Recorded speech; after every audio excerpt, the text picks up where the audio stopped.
Welcome to Scoop, where you get the scoop on this week's news. My name is Jenna, and this is Smarter News.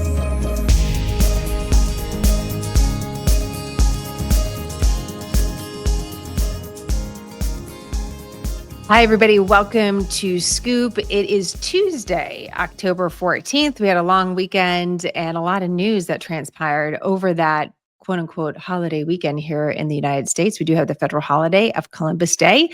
That many recognize. We also have Indigenous Peoples Day that's also recognized depending on your state. And as I saw from some of our audience members on Instagram, some people just had the day off of school for a completely different reason, like teachers in service. You could tell that the calendar did not want to reflect the different types of days or holidays. They just were saying, listen, you get Monday. So there was a few different ways that you may have confronted this particular 3-day weekend in America. I was lucky we had a 4-day weekend from my kiddos' school, which was really nice. But as any parent knows, the 4-day weekends can also feel really long sometimes. I love them. No. I love them. It was great. We had a great time. And it was really nice to have a moment just to step back a little bit, although there was plenty of news that happened over the weekend, including so much activity in the Middle East. And we're going to get to that today. So we have some many developing stories. And in fact, so many of them, I didn't want to push them all into one podcast. So today, what I decided to do is to give you the proper scoop of news to prepare you for the week ahead, is to really focus on deals. Deals. I was thinking to myself, if you look across the landscape of news, it's all about deals. You got peace deals, you got trade deals, you got congressional deals or lack thereof. Everybody's talking about some sort of deal. And I thought to myself, well, that's pretty interesting, because when I think of a deal, I think of something I'm getting. You know, who doesn't love a deal? This is why I love shopping at TJ Maxx. Who doesn't want to feel like they get a deal? But what's interesting is that when you really step back, usually you're not the only one getting the deal. You just have that impression. I actually looked that up. You know, what exactly is the definition of a deal? Imagine you're a person that, English is your second language or third language, this concept of a deal. Like, how would you translate that in a way that would really make sense? Because I think about it like I'm getting a deal, not necessarily that there is a deal. And so one of the definitions is an arrangement for mutual advantage. And I thought, yeah, that's right. I go into TJ Maxx. I think I'm getting a deal because I'm buying a dress that looks like I'm buying it at a discount. I walk out with 3 dresses. Okay, well, it was mutually beneficial. TJ Maxx got my business, and I think I got a deal. I don't know if I really did. I just felt that way. So there is something when we're using that term deal. Sometimes it's easy to look at it of like someone's getting a deal, they're getting the upper hand. The question is, are they really? And what are the different dynamics of the deal that we need to be aware of to understand the story more holistically? So that's what we're going to attempt to do. So let's start with the biggest deal of them all, at least as we're going into the week. Although I caution you, I wonder if this is going to be the deal we're talking about at the end of the week. And what I'm talking about is this 20-point peace deal of sorts that President Trump, along with some other partners, put together to effectively, if not temporarily, end the war between Israel and Hamas that was taking place in Gaza. Even this morning, as we wake up on a Tuesday, there are early signs or questions about whether or not this deal is sustainable, whether or not there's activities that are happening in Gaza that could break this ceasefire that's in place that's been very short-lived. A big part of this deal was the first stage. And the first stage is important because it really involves people. And that is that Israel was going to receive from Hamas 20 living hostages, along with the bodies of 28 other hostages. In return, Israel was going to release 1,900 more or less.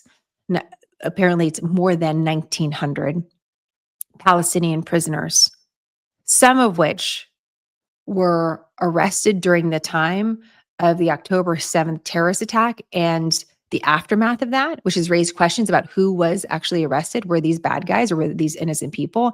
But in that group of prisoners, there were also apparently hundreds that had been convicted of terrorism charges. So you have a whole bunch of different people that are being released. And remember, we want to be really cautious with this term. We say Palestinians. Palestinians are a group of people that live in different areas of the Middle East, including other places like Syria, but they live in Gaza. They live in the West Bank. You can have Palestinians that live in Israel. Uh, and Hamas is a Muslim terrorist group that has taken up the Palestinian cause. But we want to be very careful. It's the reason why we don't refer to Hamas as a Palestinian militant group. We refer to Hamas as a foreign terrorist organization as designated by the United States, because in my editorial judgment, I don't want to brush that stroke over all the Palestinian people. I don't think that's fair. This is a very specific group. So just want to explain some of that language there. So over the last 48 hours, we have seen a release of some of these living hostages to Israel. There's been a lot of really emotional videos of the reunions that are taking place. Likewise, you're also seeing the return of the Palestinian prisoners. What we're not seeing is the full release of those that were held in captivity who died in captivity. And in fact, Whitney had a question about this I want to get to real quick, saying a question with this: why is Hamas holding on to the deceased?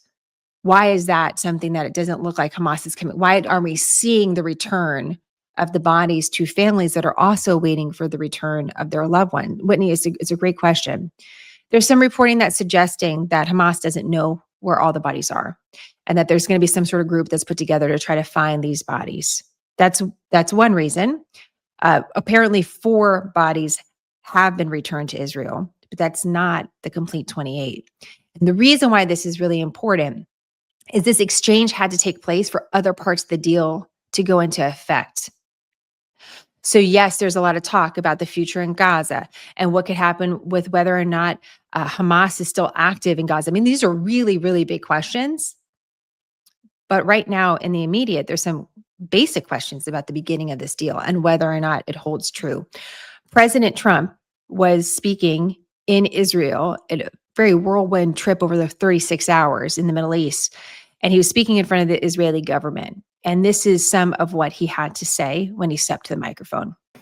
And after so many years of unceasing war and endless danger, today the skies are calm, the guns are silent, the sirens are still, and the sun rises on a holy land that is finally at peace, a land and a region that will live, God willing, in peace for all eternity. This is not only the end of a war, this is the end of an age of terror and death, and the beginning of the age of faith and hope and of God. It's the start of a grand concord and lasting harmony for Israel and all the nations of what will soon be a truly magnificent region. I believe that so strongly. This is the historic dawn of a new Middle East. A historic dawn of a new Middle East. This is the declaration from President Trump.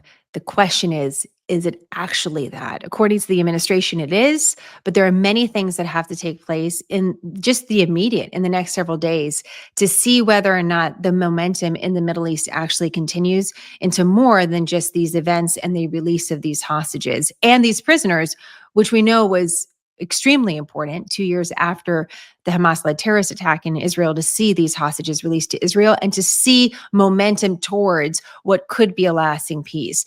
As we were listening to President Trump yesterday, there were some images that came to mind just in conversation, as thinking about what is the reaction to this, a new dawn in the Middle East. What does that really look like? And could we be moving past this period of conflict that has transpired not just over the last 2 years, but decades and decades? If we're going to consider the worst scenario, which is never-ending war, can we consider the best scenario, which is never-ending peace? Something has to start that. So how do we hold both of these things together at the same time? I couldn't help but think about, though, in 2003, when President George Bush at the time had a mission accomplished sign that he held up, that was behind him displayed as he made a speech about the end of combat operations in Iraq. Of course, we know that wasn't the case. Combat continued, heavy combat continued in Iraq, and you have that mission accomplished sign behind him in the background.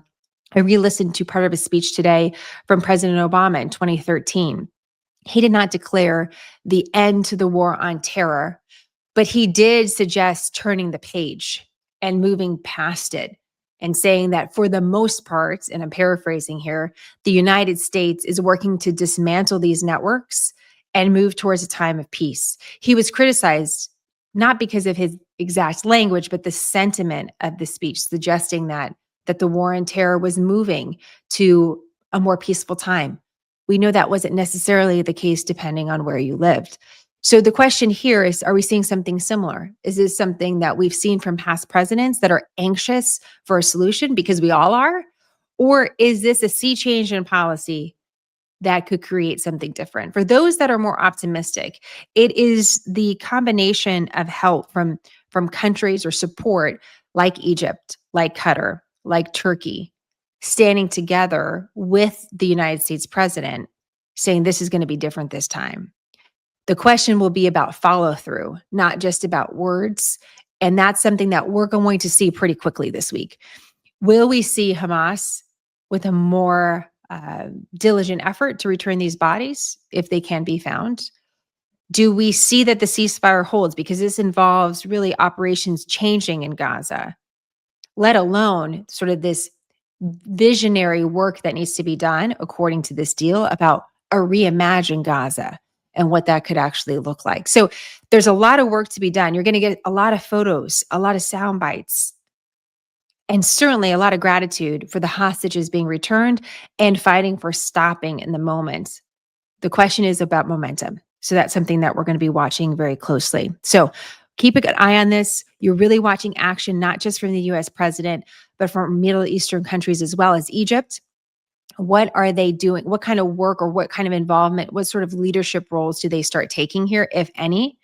And do the sides fall to familiar patterns? So I don't want to not have the optimism. We want to recognize the optimism, but we also want to talk about some of the realities as well. And speaking of that, there are three things I think we should continue to consider. And I've talked about over the years involving this current conflict, but other conflicts in the Middle East, specifically regarding Israel and Hamas. And I just want to review them really quickly for you. So, number one, Hamas was designated a foreign terrorist organization before Al Qaeda was. 2 years before Al Qaeda, the United States already identified Hamas and designated Hamas a foreign terrorist organization. So they have been in operation for years and years and years. A reminder about terrorist groups that embrace a certain interpretation of Islam. We think about the hurt and the death and destruction that these groups cause on their enemies, others like Israel, for example, or like the United States. But according to research, the people that suffer the most under these groups are fellow Muslim communities. And that's something that we should keep an eye on, especially when we're watching what's happening with law and order in Gaza in the aftermath of this deal, because there's all sorts of reports about public executions, about turmoil, about conflict between groups there. So keep an eye on that. And the last thing that I think is important to always point out here is that you have been involved in this conflict, whether or not you wanted to be. And that's because US taxpayer money has flowed both to Israel as well as to Gaza, with questions raised for years about whether your aid that you have provided has also helped empower Hamas through different pathways in the United Nations. So we're involved.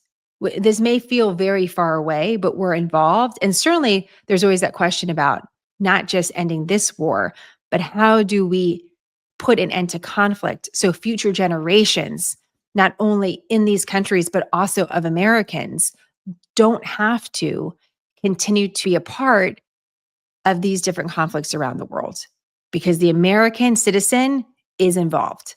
We may not feel like we are, but we certainly are through the decisions of our leaders, and on both sides.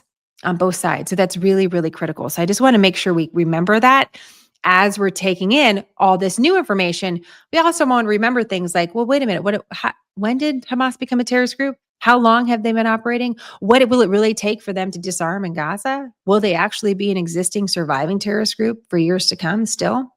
So a lot of big questions here. A lot of big questions, and also big questions about leadership in Israel too in the future when it comes to that. So More on this story as we get it, and I look forward to your questions. I'm going to go ahead and check the live chat just to see if there's any others that you guys have as we continue to take in some of the breaking news here. I'll continue to watch for your questions as they come up. In the meantime, I want to talk a little bit about what's happening with the US economy. Speaking of different ways that we're interconnected, there's been a lot of concerns about what's going on, sneaky concerns, quiet concerns that if you're not involved with finance and you're not necessarily involved in the market, you may not see. It was easy to miss because we got a lot of other news to look at. But there's two big stories that I just want to flag for you. One has to do with what's going on between the United States and China and a rise of tension of words between our two countries, words and actions, really. Get to that in a moment. And then there's a concern about what's happening with the US and the credit markets. Sort of a separate story, but again, one that's easy to miss. So real quick here's the cliff notes about what's happening with China. So just recently, China put in some new terms about these raw earth materials that are really, really valuable, used in all sorts of different things. And they said, hey, listen, like, we're not going to sell you raw earth materials for military use. Sorry. The problem with that is that we actually need those materials for our military. So that's kind of a big deal. It's not something you just like throw out there and just, no, there's no repercussions to that. The United States got angry. And President Trump put back on the table 100% tariff against Chinese goods that could be put in place if we can't get some sort of deal together that's more inclusive about trade and also these different dynamics to the deal. I was just looking at Reuters this morning, and just this morning, there are some new, what's the word? There's fees. I was thinking about deals. There's fees that are associated with ports. And what is happening, because so much of our business is going back and forth through big, cargo ships, there has been new port fees that have been put on place on both of our ships. So we're sort of retaliating against each other. The US and China are both charging each other port fees for different ships, and that's actually starting today. It's something that I just saw today. This is from the BBC. Let me go ahead and just read it to you for just a second. China says its levies aim to safeguard the country's shipping industry from discriminatory measures and apply to US-owned, operated, built, or flagged vessels, but not Chinese-built ships. It comes in retaliation to US fees on Chinese ships, which Washington says are designed to support American shipping companies. Also on Tuesday, new U.S. tariffs came into effect on imported timber, kitchen cabinets, and upholstered furniture, much of which comes from China. So this is important to know because, especially the time of year, we're going into this very critical retail season. We're wondering about prices and the cost of living. That's a big topic of conversation. We're going to talk about it a little bit related to Congress. And there's a question here about where does this rising tension go? So it's really kind of developed over the last, 4 or 5 days that this is coming more front page news. It's unsettling the markets. It's something that we should be aware of, as this is kind of one of those stories that can easily move from simmer to boiling very quickly. So I want to make you aware of that. In the meantime, there's also another story that involves a brand that you may not necessarily be familiar with. It's called First Brands. So this is separate from China. So put the China story away for a second. This is about global trade.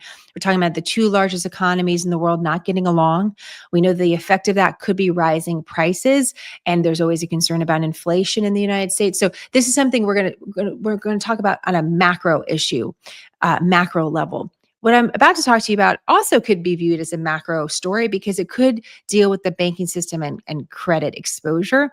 It's not big enough to maybe shake the entire system, but it's raising questions about it. So First Brands is a company that makes automotive parts. They're a provider of automotive parts. And apparently they had a lot of different credit lines out there. They just filed for bankruptcy. And the number associated with this bankruptcy is billions and billions of dollars, $10 to $11 billion of debt or exposure or liabilities. Turns out you have a lot of different banks and different financial firms that had given them money, had credit lines with them. And so when someone files for bankruptcy and there's a question about whether or not you're going to get paid back and it's hundreds of millions of dollars, then it's not only a question about First Brands, it's also about, wait, the one-time supporters of First Brands, and whether or not if this tower falls, do the other ones fall too? And there was sort of this instant reaction to this of, wait a minute, who has exposure? How much exposure do you have? How much money? What are these credit lines looking like? And it's raising some questions about some financial stability and exposure for not these huge banks, but some recognizable names like Jeffries, for example. I was looking at this actually from Jamie Dimon. Let me go ahead and pull this up. He is the CEO of Chase, talks a lot about what's going on in the US economy. And so one of the things he said, and this is enough to get people's attention, is he said this is a quote: "These are early signs. There might be some excess out there because of it." Excess meaning, too much credit, too many credit lines, too many people borrowing money that they can't actually pay back. And whoever is left holding the hot potato also gets burned, right? He says this: "If we ever have a downturn, you're going to see quite a bit more credit issues. When you see one cockroach, there are probably more." Jamie Dimon told analyst Mike Mayo during the bank's earnings conference call. "Everyone should be forewarned on this one." So this is important. You get a company like automotive company, you're not thinking, oh, bank exposure, but then you have banks like JP Morgan that had some exposure, Jeffries, Fifth Third. These are sort of these financial institutions that are providing financing for private companies like First Brands. And so this is where there's a question. Is this a sign, a canary in the coal mine? Are you going to see other groups that don't seem really attached to the national banking system face bankruptcy for whatever different reasons that they may? And then they have all this exposure to debt. And because of the debt, you're having a second and third order effects of it that can quickly affect the economy. And that's something that we don't want to sleep on. This is something that I felt really important to flag for you. I'm also, I came of age, if you will, during the financial crisis of 2007, 2008, 2009. We're seeing a lot of different movement in the markets. I'm going to show you one headline here. First this morning, you had the markets down hundreds of points. Now you have it back up positive. You see a lot of different movements in the stock market. So if you see that out of the corner of your eye, you're seeing a lot of volatility in the market. Now you know there's a couple reasons why. Both of these things are big pillars: what's going on with trade and what's going on with banking. And if any of those legs are a little shaky for the US economy, we could see more reaction. So we want to keep an eye on that. So just wanted to flag that for you as well. Jim was saying this. Let's see, Jim, downstream, the First Brand products are what many auto repair shops use. If they can't obtain those auto products, how do cars get repaired? Great question, Jim. They're filing for bankruptcy. So the question will be for this particular group is do they cease operations overall? Maybe that's already been discussed and I haven't seen it yet. Or is this an opportunity for another company to come in and fill those parts? But a great question, because of not only what we're seeing with First Brands, but what we're also seeing with different trade deals around the world, right? And a question about supplies and demand and where we're getting things and what do those parts look like. So a story to watch. All right, finally here for deals, I want to mention this one. It's the lack of a deal when it comes to a government shutdown. And I want to show you this. One of my colleagues flags this for me, and I have never seen this before. So let me share this with you. I'm just looking at whitehouse.gov. I'm going to pull it up so you can see it as well. And if you look at the very tip top of the screen here, and for those of you who are listening on podcasts, you could just go to whitehouse.gov. You could go to really any government website. You're seeing this a lot of places. This is my point. At the very top of the White House page, it says Democrats have shut down the government. 13 days, 13 hours, 36 minutes, 20 seconds. There's a clock. So this is the way the administration is approaching it. They're putting it on the Democrats. You already know that. That's their point of view, which is that Republicans are coming forward with a clean funding bill. You're going to hear from Speaker Johnson in a moment about that. Hey, we just want to keep the government open, even temporarily. We want to temporarily fund it because we want to make sure that operations continue. We don't want to see anybody affected by this. We don't want to see furloughs or layoffs. This is our stance. Just continue the current funding until November. Democrats do not want to do this. They are concerned about the expiration of certain subsidies subsidies or certain parts of the current healthcare law and how that could affect rising prices of healthcare. We heard from the highest ranking member, a Democrat leadership in the House on Sunday. He spoke with Fox News Sunday, and he was asked this question, what would it take to get a deal? Like what actually are you willing to do? And this was part of his response. On the other side of the aisle, they seem to believe that healthcare is an extraneous issue. We don't believe it's an extraneous issue. It's a central issue. This is the wealthiest country in the history of the world, and people throughout this country should be able to afford to go see a doctor when they need one for themselves, their family, their children. We're fighting for couples, which in this particular moment in time, for instance, a couple that makes $88,000 a year currently receives tax credits connected to the Affordable Care Act, pays about $8,000 a year, which is already too expensive. But if we allow the Affordable Care Act tax credits to expire, their costs will triple to $24,000 a year. That's unacceptable. And by the way, the states that are most affected are all states that Donald Trump has won. In fact, I think it's the top 5 states are West Virginia, Wyoming, Alaska, Mississippi, and Tennessee. So this is not a partisan fight for us. We're fighting for everyday Americans, working class Americans, and middle class Americans, by the way, who are also dealing with a cost of living crisis in this country because costs are far too high. Life has gotten more expensive this year, not less, despite the Republican promise that they were going to lower costs on day one. I thought that part at the end was really important because you're starting to see the Democrat argument here.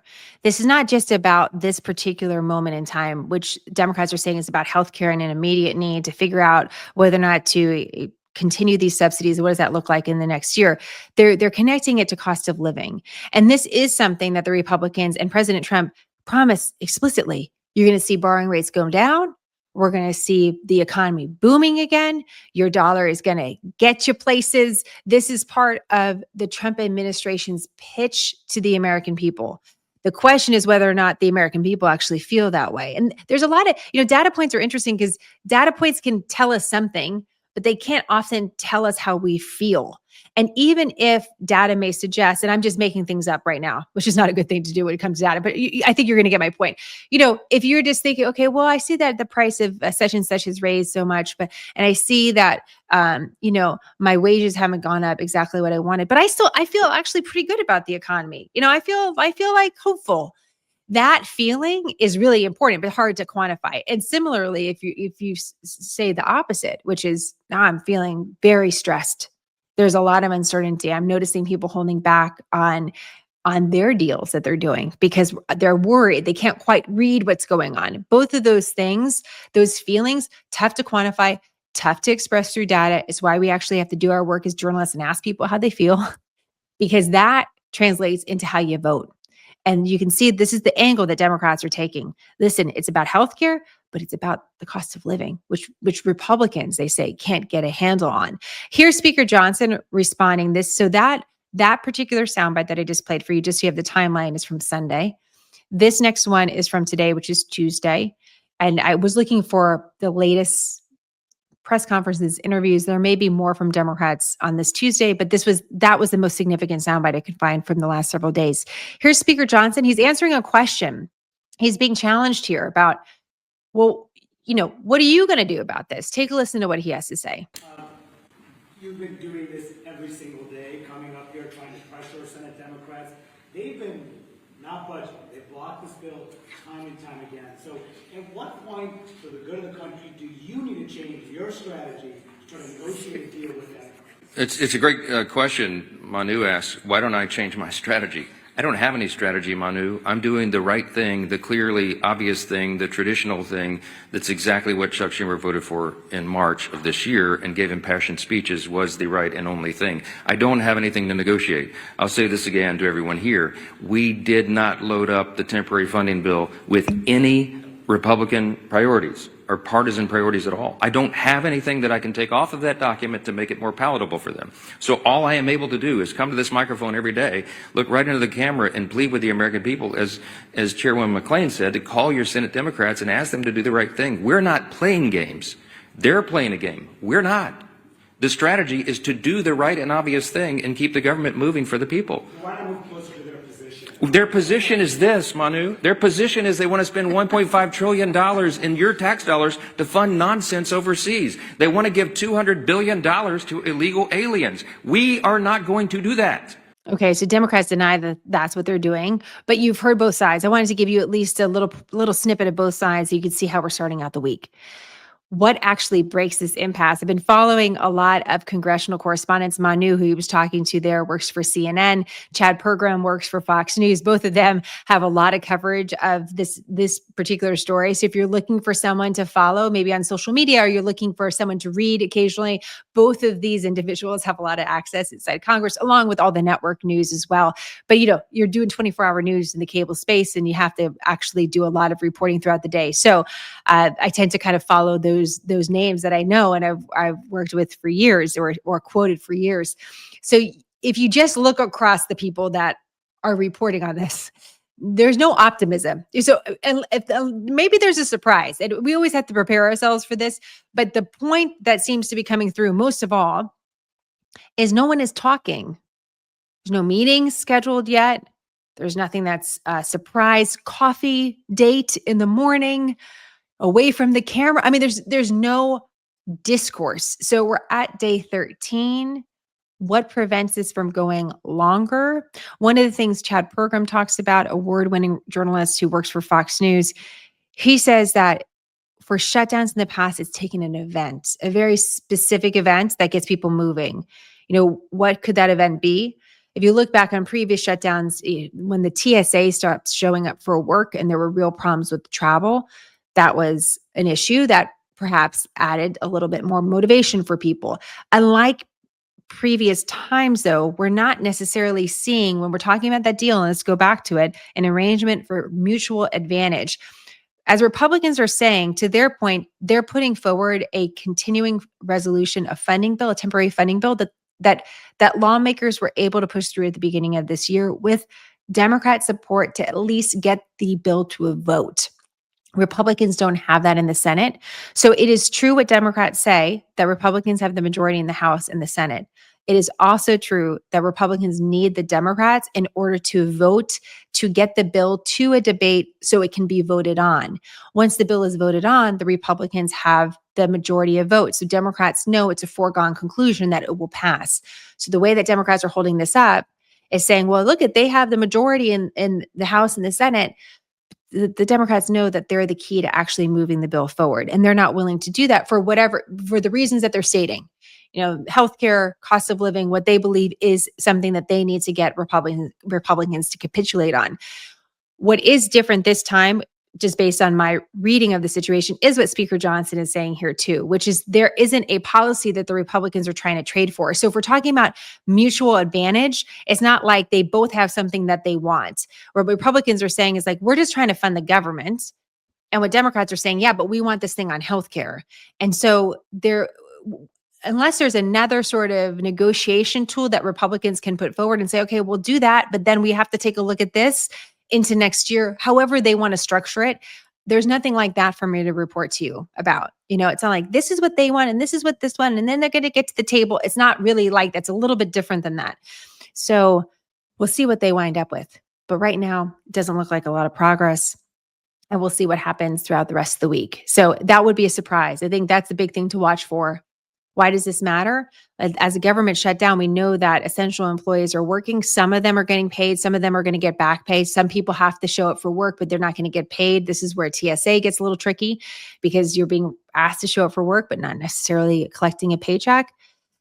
So this could start having more ripple effects into how you're experiencing life in America, whether that's travel delays, whether or not that's just based on, whether or not you wanted to go into a museum in Washington, D.C., and they're temporarily closed. We could see the data that we typically are supposed to get. Maybe we don't get some of that data. So as this goes farther along, we could see different effects of it. So far, it's not close to the 30-plus day shutdown that we saw a few years back. But this is the most significant shutdown we've seen in recent years, and it's a complete government shutdown, not a partial government shutdown, which can also happen. So we may not totally understand all the effects of it right now, but they will grow as the days go on. and pressure may or may not rise for politicians to come to the table. So we'll see what actually changes that, or whether or not the president can get involved here and say, guys, to the table, let's figure this out tonight. And if he was able to do it in the Middle East, can he do it with American politicians? It's a big question. One final note that I thought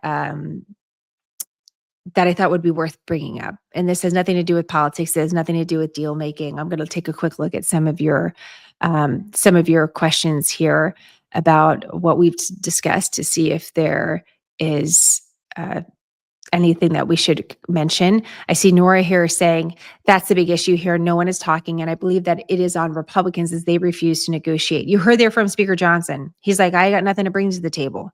So what are we here to talk about? Democrats say Republicans have something that Democrats want. So that's why they're going to the table. So Nora also says, you don't feel that the Republicans have anything to negotiate. I don't believe that's true. So this is what, Nora, just to kind of clarify the point a little bit, this is what I'm saying is typically when we report, we have, someone wants the purple flower and someone wants the pink flower. And so maybe we'll figure out how both sides get a little bit of what they want. That's what's different about this. Republicans want to just pass this temporary spending bill. They don't necessarily have a policy that they want, that they're fighting for. Democrats have something that's a policy issue. And so that's where I wonder where this goes, because what has to happen to break that impasse? It's going to take something for both sides. I just don't know exactly what that is and who can actually be the voice of reason in this and get them together, Because someone like spin up the margarita machine in the White House and just invite everybody over for, like to watch a football game. And maybe we could talk a little bit about this. For goodness sakes, let's get creative. I mean, I'm not against something like that. Everybody over for the Thursday night football game and let's kind of figure this out. Okay. I mean, enough already. All right. A little football, a little talk. I don't know. Do something, but I don't see that on the horizon. So I'm just pointing that out. Maybe we'll be surprised. Okay. The last thing I just wanted to mention to you as I was getting on that, I just wanted to clarify that when I saw Nora, everybody's totally entitled to their own opinion about who has the upper hand here, or who really has the stronger negotiation kind of tactic, if you will. But right now, we don't see any changes. One of the unexpected news items over the weekend was the passing of Diane Keaton, who is an actress that many of us are familiar with for a variety of different reasons, right? You might have that one movie that comes up that you think instantly when you think about her name. I think about her style. As soon as I think of the name Diane Keaton, I think about her hats and her plaid and her belts and her boots and all sorts of things. She was so original and seemed so free. And she passed away at the age of 79. And what seemed to catch some of us on the outside is, we wasn't aware that she was close to passing. So it was a surprise, and clearly someone that was very beloved by many of her colleagues and many of her friends.